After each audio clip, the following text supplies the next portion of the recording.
बिहार में जब भी ब्रह्मेश्वर मुखिया के नाम पे विवाद होता है, दो पक्ष में लोग बढ़ जाते हैं। पहला पक्ष तो ये कहता है कि वह मसीहा थे, तो वहीं दूसरा पक्ष ये कहता है कि वह दलितों के हत्यारा थे। आइए आज के इस वीडियो में पूरा फैक्ट के साथ देखते हैं कि आखिर पूरा सच क्या था। आज से पहले भी कई लोगों ने इस टॉपिक पे वीडियो बनाया होगा, लेकिन यह वीडियो थोड़ा अलग होने वाला है, थोड़ा और जानकारी के साथ होने वाला है। तो इत्मीनान से आप पूरे वीडियो को अंतिम तक देखिए। सच में एकदम निष्पक्ष होके पूरा सच आपके सामने रखा जाएगा, जिसके बाद से आपके दिमाग में कोई 1% भी डाउट नहीं रहेगा। यह कहानी है बिहार की एक ऐसा दौर जब खेत में हल से ज्यादा बंदूक चलती थी, जहां जाति और जमीन के नाम पे खून बहता था। उसी दौर में एक नाम उभरा, ब्रह्मेश्वर सिंह। लोग उन्हें मुखिया जी कहते थे। उन्होंने बनाई रणवीर सेना, एक ऐसी सेना जो किसान की रक्षा के नाम पे तो बनी थी, लेकिन जिसने बिहार की राजनीति और समाज को झकझोर के रख दिया था। 1990 के दशक की शुरुआत में सामाजिक और आर्थिक तनाव चरम पे था। नक्सली संगठन, खासकर भाकपा माले लिबरेशन, गरीब और दलित किसान को संगठित कर रहे थे और इनका मकसद एक ही था, जमींदार के जमीन पे कब्जा और उन लोगों के बराबर हो जाना। 90 के दशक में इन नक्सलियों का इतना ज्यादा आतंक बढ़ गया था कि यह किसान के जमीन में जो फसल उगा रहता था उसको सीधे आग के हवाले कर देते थे। कितने सारे नरसंहार कर रहे थे, लगातार पे लगातार। इतना ही नहीं, यह इस तरीके का आतंक मचा दिए थे कि कितने सारे सवर्ण जो है वह बिहार छोड़ के जाने पे मजबूर हो गए थे। सवर्ण किसानों में डर और गुस्सा को जानबूझ के इन लोगों के द्वारा बढ़ाया गया। और बात करें उस समय बिहार पुलिस के बारे में, तो वो कुछ नहीं करती थी। वो मुख्य दर्शक के बारे में बात करे तो इन सारे मामलों को देखती थी। उस समय के मौजूदा मुख्यमंत्री की बात करें तो वह लालू प्रसाद यादव थे। जिस तरीके की लालू प्रसाद यादव की राजनीति थी, वो भाकपा माले और नक्सलियों का सपोर्ट करते थे, क्योंकि उनके राजनीति के पॉइंट ऑफ व्यू से यह बहुत ज्यादा जरूरी था। आपको बता दे कि भाकपा माले और नक्सली जो है वही सवर्णों के जमीन को कब्जा कर रहे थे, सवर्णों का लगातार नरसंहार कर रहे थे। और जब यह लोग जाते हैं, लालू प्रसाद यादव जो उस समय मौजूदा मुख्यमंत्री थे बिहार के, कि यहाँ पे स्थिति बहुत खराब हो रही है, यहाँ पर नक्सली परेशान कर रहे हैं, तो लालू प्रसाद यादव का उस समय का कुछ न्यूज मीडिया की माने, कुछ इंटरव्यू की माने, तो वो कहते हैं कि आप लोग तो खुद जमींदार है, आप लोगों को क्या जरूरी है सुरक्षा का।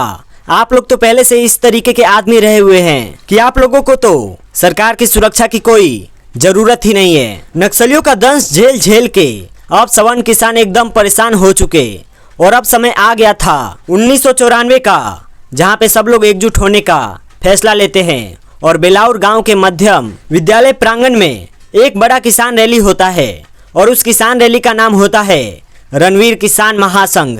और ये सारे लोग बस इसलिए एकजुट हुए थे कि आखिर इसका कोई सॉल्यूशन होना चाहिए, क्योंकि जमीन हम लोगों का है, इतना ज्यादा मेहनत हम लोग कर रहे हैं और कोई आदमी आता है नक्सली के भेष में, नक्सली बन के, और हमारे जमीन पे कब्जा कर ले रहा है, हम लोगों को मार रहा है, नरसंहार कर रहा है, ना कोई मदद करने वाला है हमारा। तो यहाँ पे कोई ना कोई सॉल्यूशन होना चाहिए और इसके सॉल्यूशन के लिए इतना बड़ा रैली किया गया था। जिस रैली को लीड कर रहे थे, जिसके अध्यक्ष बनाए गए थे रंग बहादुर सिंह। रणवीर किसान महासंघ के सक्सेसफुल रैली के बाद अब सवर्ण किसान इस बात को डिसाइड करते हैं कि अब नक्सली को नक्सली के ही भाषा में जवाब दिया जाएगा, क्योंकि सब लोग परेशान हो चुके थे।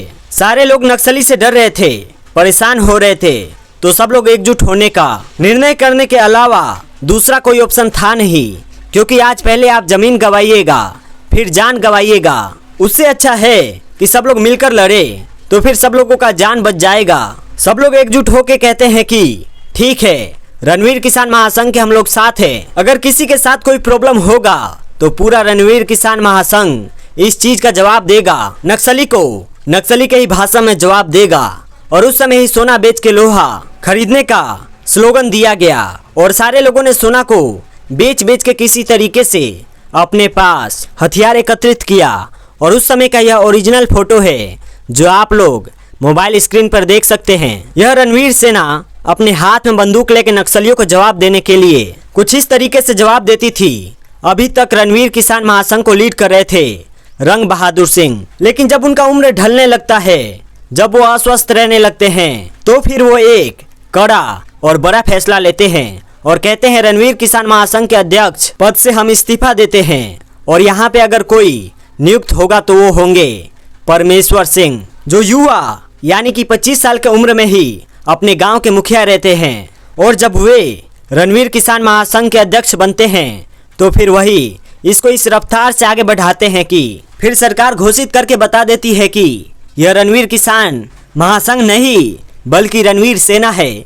अब शुरू होती है बिहार में रणवीर सेना की कहानी। वैसे तो भोजपुर के एक छोटे से गांव बिलोर से इसकी कहानी शुरू हुई थी, लेकिन जिस तरीके से इनके सदस्य सक्रिय थे, जिस तरीके से बड़ा बड़ा कांड कर रहे थे, पूरे बिहार के नक्सली का पसीना छुड़ा दिए थे। अब सवर्णों की जमीन को छूने का या फिर उनके तरफ ताकने का भी जितना लोग सपना देख रहे थे कि अब कुछ दिन में ही इतना आतंक फैलाएंगे नक्सलियों के द्वारा कि सारा सवर्ण का जो जमीन जो है वो हम लोगों के कब्जे में आ जाएगा और जमीन के मामले में और रुतबा के मामले में बराबर हो जाएंगे, उनका बहुत बुरे तरीके से नस्ल का सफाया होने लगा था। और सफाया तो इस कदर हो रहा था कि जो नक्सली के घर की बहू बेटी नक्सली आगे चल के 9 महीना में पैदा करने वाली थी, उसके पेट में तलवार डालकर 4 महीने में ही उस नक्सली को बाहर निकाल दिया जा रहा था। और कुछ इस तरीके से रणवीर सेना का दहशत पूरे बिहार में नक्सलियों के बीच में चला गया था। जिसके बाद एक डेटा आता है जिसमें पता चलता है 200 से ज्यादा नक्सलियों को अपने जगह पे पहुंचा दिया गया है, मतलब उनको मार दिया गया है। और 10 से भी बड़ा ज्यादा नरसंहार हुआ है बिहार में जमीन के अपने प्रोटेक्शन के लिए। अगर आप इंटरनेट पे जाके थोड़ा डाटा निकालने की कोशिश कीजिएगा तो इन सारे नरसंहार के बारे में आपको पता भी चल जाएगा। कुछ मुख्य तौर पे जो नरसंहार जमीन के बचाव में हुआ था, आतंकवादियों नक्सलियों के प्रतिकार में हुआ था, उसके बारे में हम आपको बता देते हैं। सबसे पहले तो बथनी टोला नरसंहार, स्थान वही बथनी टोला भोजपुर बिहार था। तारीख 11 जुलाई 1996। मृतक यानी मारे गए थे पूरे 31 लोग। बात करें अगले नरसंहार के बारे में तो वो था लक्ष्मणपुर बाथे नरसंहार, स्थान वही लक्ष्मणपुर बाथे अरवल बिहार में जो आता है।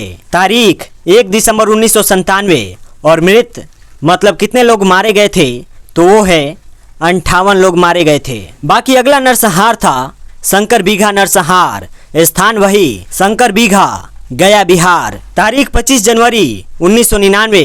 मृतक यानी कि 23 लोगों को इस नरसंहार में अपनी जान गंवानी पड़ी।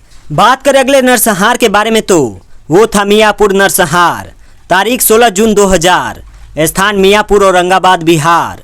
इसमें कुल मृतकों की बात की जाए तो 35 लोग मरे थे, जो लोग जाके लाल झंडा गाड़ने का शौक पाल के रखे थे। बात करें एरकी नरसंहार के बारे में तो तारीख 1997, स्थान एरकी भोजपुर बिहार।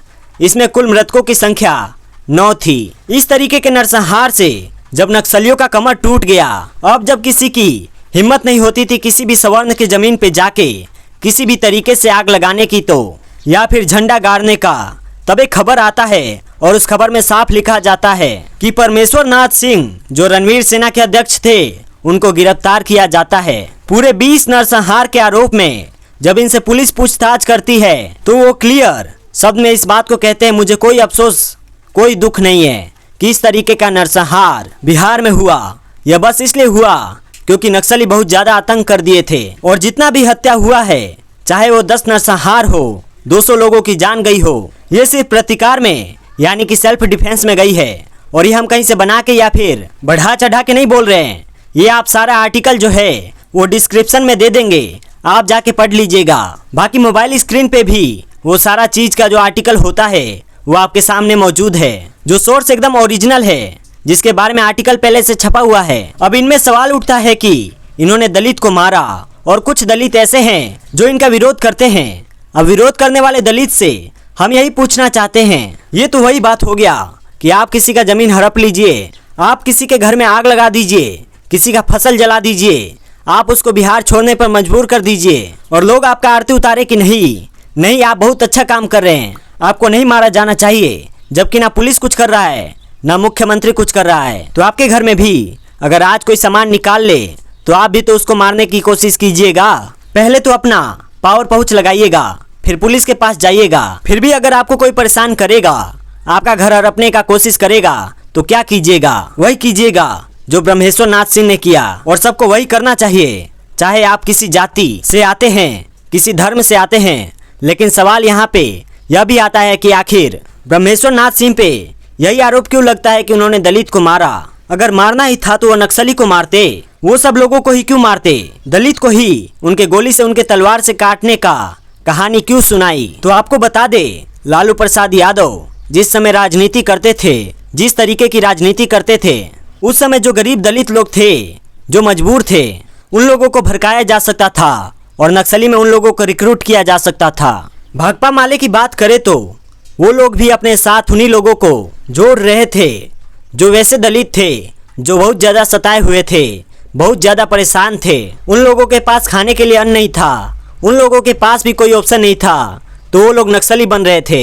अब जब नक्सली बन गए तो जिस तरीके से पाकिस्तानी आतंकवादी का कोई जाति नहीं होता है, जब कोई आतंकवादी बन जाता है उस तरीके से अगर कोई इंसान खराब हो जाता है, जब वो कोई उपद्रव करने लग जाता है, जब वो किसी को परेशान करने लगता है, तो फिर वो किसी जाति का नहीं होता है। वो मरता है तो मरे, उसके घर के लोगों के पेट में तलवार डाल के अगर 4 महीने के बच्चे को निकाल लिया जाता है तो उसको किसी जाति से नहीं जोड़ना चाहिए, उसको उसके कर्मों से जोड़ना चाहिए, जिसका सजा जिस समय जिस तरीके का अनुकूल होता है उस समय दिया जाता है। जिस तरीके से भारत ने पाकिस्तान पे ब्रह्मोस मार के दिया, जिस तरीके से ब्रह्मेश्वर मुखिया ने आतंकवादियों के घर में घुस के उनको गोली मार के दिया, इतना सब कुछ देखने के बाद भी अगर आपके दिमाग में 1% भी डाउट है तो आपको बता दे, नक्सली के अलावा ब्रह्मेश्वर नाथ सिंह ने और किसी को नहीं मारा। इस बात का सबूत खुद सुप्रीम कोर्ट है। आपको बता दे, 9 साल तक ब्रह्मेश्वर नाथ सिंह को जेल में रख के बहुत अच्छे तरीके से जांच किया गया और फिर पता चला कि कोई ऐसा ठोस सबूत नहीं है जिससे यह पता चले कि ब्रह्मेश्वर नाथ सिंह ने किसी को मारा है, किसी को इस तरीके से नरसंहार किया है, जिसके वजह से उनको 2002 में बेल दे के बाहर निकाल दिया गया। और उसके बाद यह इंटरव्यू जिसमें वह कहते हैं कि उस समय राजद सरकार थी, यह सरकार की कमजोरी थी, यदि विधि व्यवस्था वह सही रखती तो यह प्रश्न ही नहीं उठता कि किसान हथियार उठाए। किसान तो मजबूरन हथियार उठाए हैं, लेकिन अब की मैं जागृत लोगों को गांव गांव में जाकर के किया कि आप अपने आप में अपने को समझिए, दृढ़ रहिए। कैसा लगा आप लोगों को यह वीडियो? और जिन लोगों को यह सच नहीं पता है उनको यह सच भी जरूर बताइएगा, क्योंकि आज के समय में हर पत्रकार नेता बनना चाहता है और जो नेता बनना चाहता है वो इन सब टॉपिक को बिल्कुल छूना नहीं चाहता है कि अगर इन टॉपिक को छूते हैं तो फिर दूसरे समाज के लिए वो थोड़ा नेगेटिव छवि वाले इंसान बन जाएंगे। लेकिन किसी भी इंसान के बारे में सच रखना हमको नहीं लगता है कि किसी भी समाज के इंसान को बुरा लगेगा। बाकी आपने अपना कीमती समय देकर इस समय तक वीडियो को देखा, इसके लिए तहे दिल से धन्यवाद।